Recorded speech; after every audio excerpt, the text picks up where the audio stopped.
Psalm 63. King David wrote Psalm 63 when he was in the wilderness of Judah. I never really appreciated what he wrote in this psalm until one day my wife and I visited the wilderness of Judah, and what a dry and barren place it is. Listen to what David says in Psalm 63, verse 1. O God, Thou art my God, early will I seek Thee. My soul thirsteth for Thee. My flesh longeth for Thee in a dry and thirsty land where no water is. That's an interesting statement. He's saying, here I am in this dry, hot, dangerous wilderness, and I really would love to have some water. However, what I really want is God. My soul is thirsting for God. When you find yourself in a dry wilderness situation in life, what do? Well, follow the stages in David's experience. First, he is seeking God.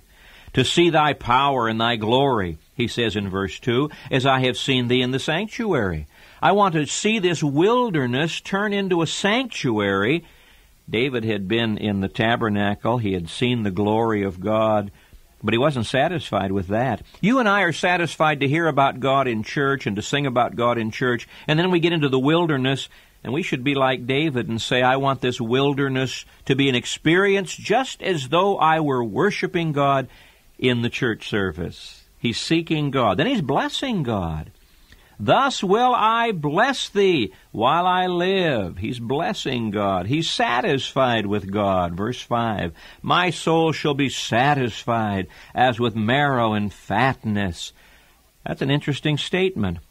In the midst of a dry, dangerous wilderness, he says, I'm going to bless the Lord, and I'm going to be satisfied with God. My satisfaction doesn't come from circumstances on the outside. My satisfaction comes from blessing on the inside when I remember Thee upon my bed and meditate on Thee in the night watches. Stage 1, he's seeking God. Stage 2, he's blessing God. Stage 3, he's satisfied with God. Stage 4, he is rejoicing in God. Verse 11, But the king shall rejoice in God. That's where God wants us to be, even in the wilderness.